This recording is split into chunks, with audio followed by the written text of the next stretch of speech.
1. You will hear two students talking about university clubs and societies. First, in the exam, you will have 20 seconds to look at questions 1 to 7.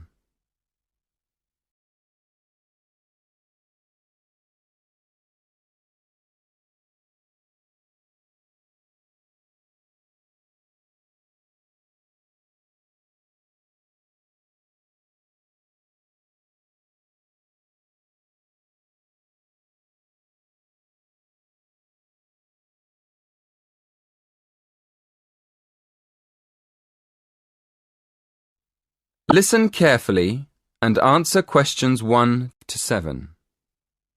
Hello, are you the person to ask about joining a club? Yes, I am. What would you like to know? Well, I'm interested in several things, but I'd like to know more about the different clubs and how much they cost.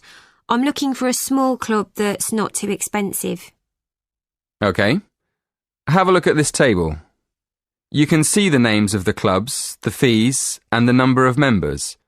I'm afraid they aren't in any order. If you look at the top of the list, the first club is table tennis. That's one of our new clubs. Oh, right.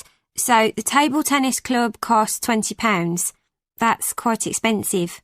Yes, it is a bit expensive. The cross-country cycling club is cheaper, though. Membership fees are only £15, but on the other hand, it's got 100 members.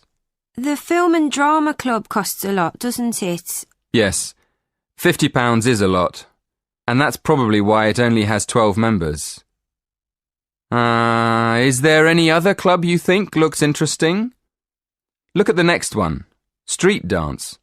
Have you ever done any street dance? No, I haven't really. It's the cheapest. It only costs £5. OK. Shall we start with your interests? What do you like doing best? Well, I like photography. I've got a professional camera, so I take it quite seriously. But I can't really imagine belonging to a club to take photographs. I usually go on long walks on my own and take photos. So I like photography, but I wouldn't want to join a club to do it. OK. So what else do you like doing? Running? Oh no, not running. I like walking, but I hate running. I'm afraid the running club isn't for me, or the cycling club. And film and drama? No, it's far too expensive. But I do like yoga. I've practiced yoga on and off for years. How many members does the yoga club have? It's always a small group. A lot of people sign up at the beginning of term, but they stop going after a few weeks. So they're left with a few regular members every year. That sounds good. I think I'd like to join the yoga club. And what about the contemporary dance club? Is it expensive? Contemporary dance? No, it's not expensive. £10 for the term. Do you like dance? Well, I've never tried contemporary dance, but I do like jazz and tap dance. How often does the group meet? Before you hear the rest of the conversation, in the exam, you will have 20 seconds to look at questions 8 to 10.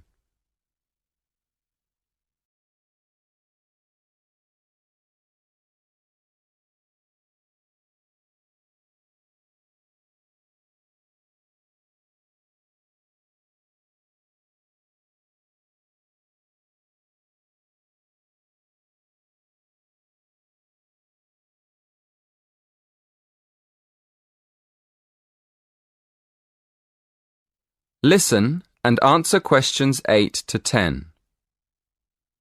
So, can I have your full name, please? Victoria Mandeville.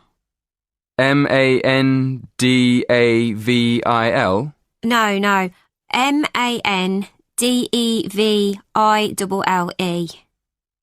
L-E. Thank you. And how old are you? 19. And your address? 57, Berry Gardens, Atherton Park, Manchester, M46. How do you spell Berry? B-E-R-R-Y? No, it's B-U-R-Y. Right, B-U-R-Y. And do you have a contact number? Yes, my mobile is 07942 573 279. 07942 573 279. Yes, that's right. Is that all? One more thing. Do you have an email address?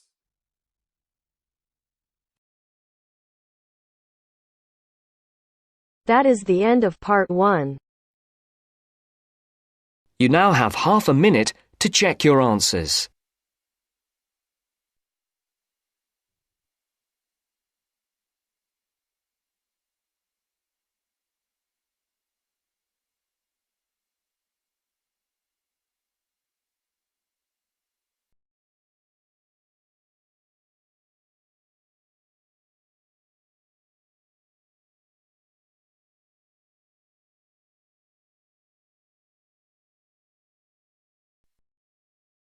Now turns to part 2. Part 2. You will hear a recorded message giving information about an area where tourists can visit to taste local food. First, you will have some time to look at questions 11 to 13.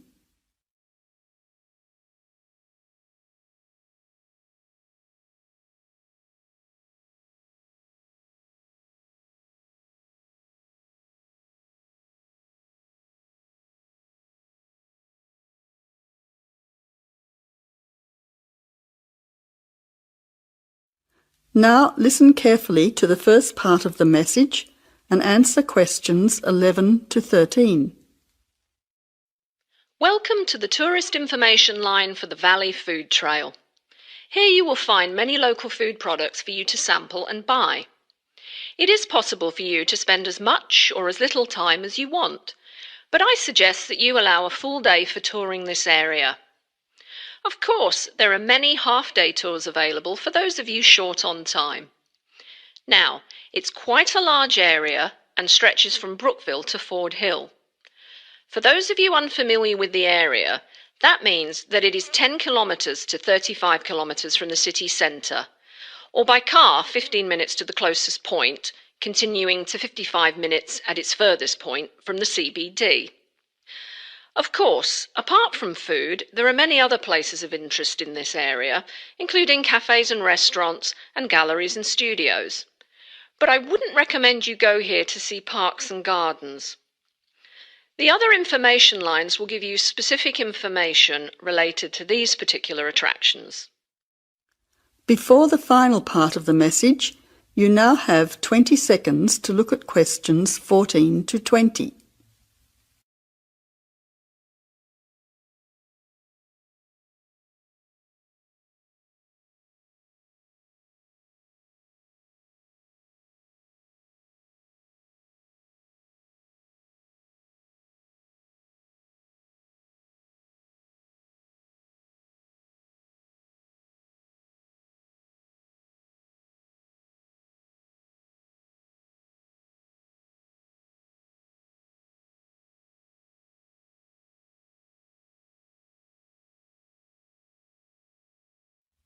Now answer questions 14 to 20. But let's go back to food.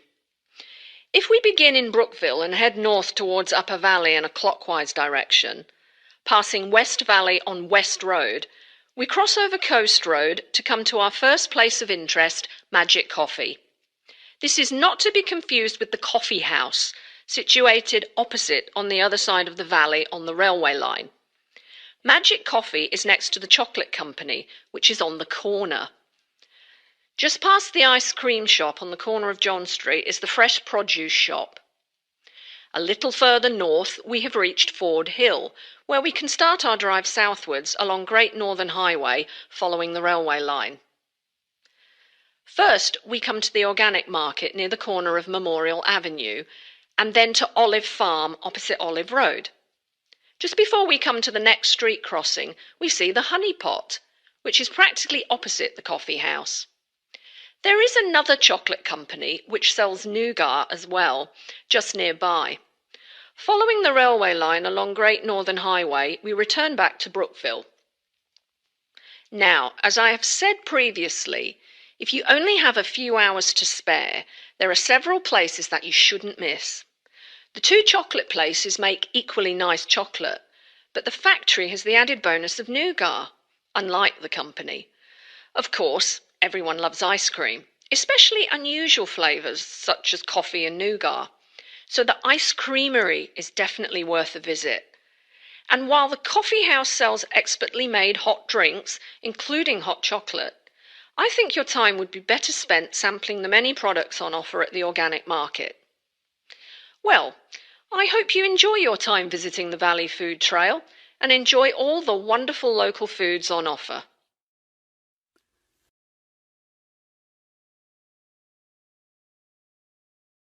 That is the end of part 2. You now have half a minute to check your answers.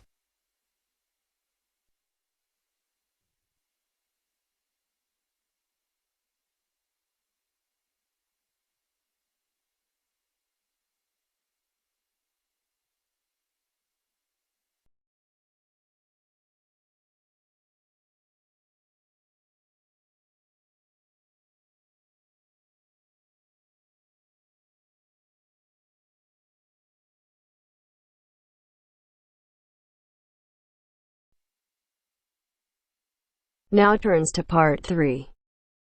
Part 3. You are going to hear a conversation between a student and a tutor. First, you have some time to look at questions 21 to 25.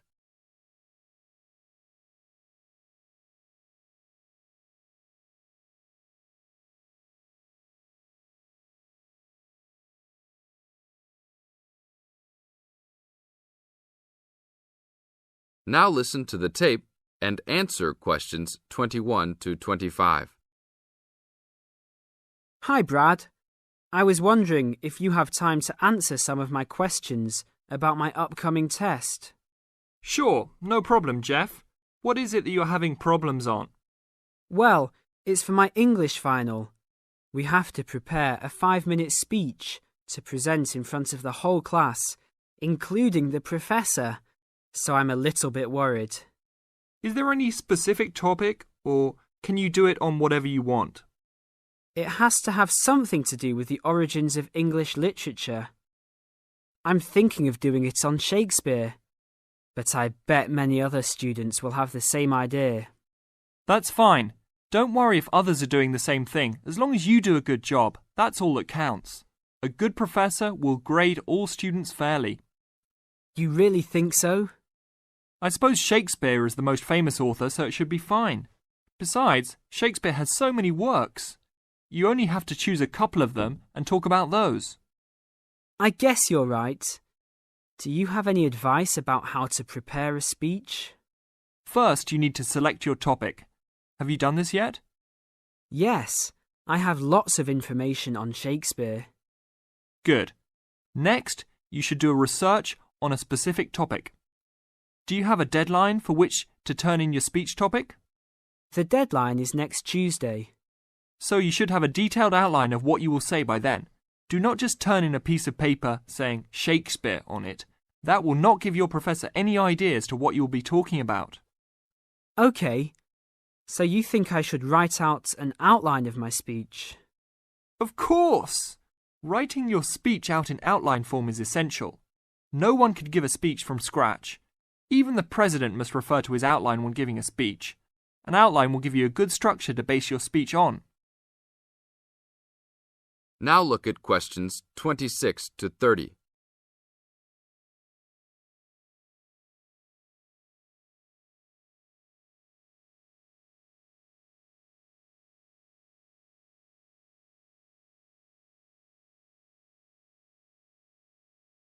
Now listen to the tape and answer questions 26 to 30.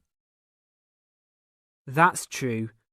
I was thinking that I would do an outline last, after I figured everything out. But I think your idea is better. What should I do after I have an outline prepared? You should then write the speech out, word for word, what you're going to say. This is so you'll have a firm idea of what you will say. It doesn't mean that the speech you will give will be exactly the same, but at least you have a fairly good idea what the final product will be. At this point, I can read it over for you if you want. Really? That would be great. I would appreciate that so much. No problem. Once you write it out, the next step is to practice giving the speech. At first, you can do it in front of the mirror, so you can see your expressions in your presentation. After that, you should practice giving your speech to some friends. I can listen to it for you too. That's a great idea. I really owe you a big favour then. Sure, you can do my Latin homework for me. Just kidding. Seriously, don't worry about it. I can help you with anything you need. So when is the speech due? Well, the speech topic is due next Tuesday. The speech itself will be due next Friday. I can help you any time you want because I have no tests this next week. Besides, I'm an English major and Shakespeare is one of my favourite authors, so helping you out will be no big deal. Thanks so much. Well, I'm going to the library to get started on all this. I'll call you tomorrow. See you tomorrow then. That is the end of part 3. You now have half a minute to check your answers.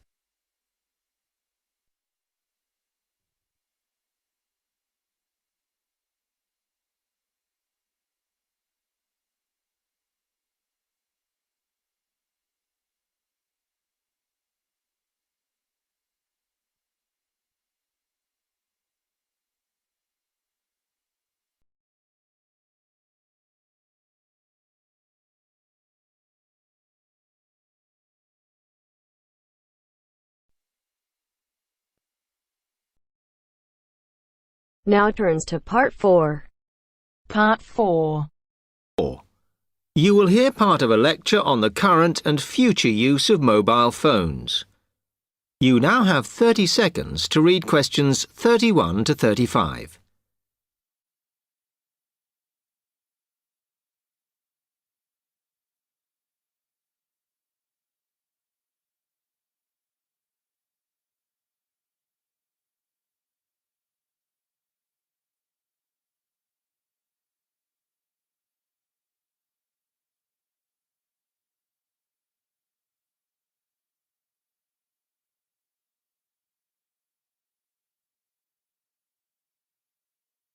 Okay, now today we're looking at changes in communication, and specifically changes that have just happened or are likely to happen in the next few years.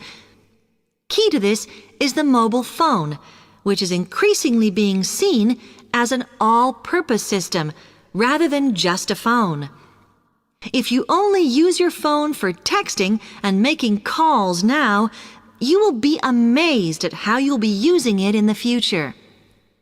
The technology has been developed for a range of other uses. For example, phones could be used so that if you are meeting someone and they get lost, you could send them a map of your location to help them. This will save all those complicated explanations over the phone and our poor friends or colleagues trying to drive and find out where they are at the same time. And if you get bored waiting, or if you're traveling, for example, you will soon be able to see TV news on your phone as it is actually being broadcast.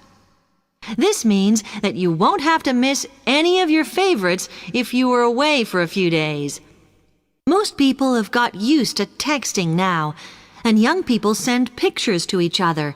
But what is exciting is the possibility of putting music with them before you send them. And it's not all frivolous. Phones are going to become even more critical in business and education. Some recent developments have a highly practical usage. So, for example, as lecturers, we will be able to send everybody a text to let them know if lectures have been cancelled. And the new phones could have a further use in education, as well as business, as they will enable us to go to any destination, such as when we are doing a field trip, for instance. and from there to send data directly to a computer so that we can access it when we get home. This means we will no longer be limited by what the phone can store. You now have 30 seconds to read questions 36 to 40.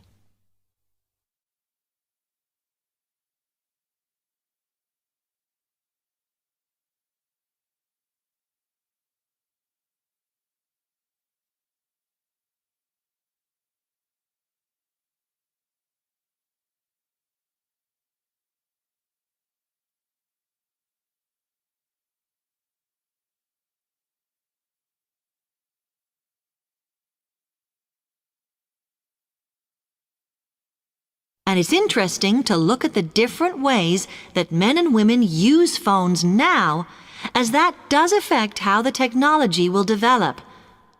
Some research has been done on how people use phones, and some of the results are surprising. One of the increasing usages of mobile phones is to get all sorts of data, such as phone numbers, the weather, train times, etc. And while there's been an attempt to set up connections with things that women might be interested in accessing, it is overwhelmingly men who do this. But what about the traditional use of a phone? To speak to people? I suppose we would predict that it is mainly women who use phones as a method of contact for friends and family, but, in fact, the genders exploit this facility equally. I've spoken about the increased business usages that phones will offer, and I suppose we would associate this usage with men. The survey picked up, though, that women are often working from home or catching up with work in the evenings, so they use phones in this way as much as men do. Most of us are aware we can store photos on our phones. It's an ideal method of capturing a moment wherever you are. Women tend to be the group that keep photos on their phones, but it seems that men use their phones to actually take pictures much more than women do. And of course, all this knowledge affects the marketing that the companies will do in order to sell the phone.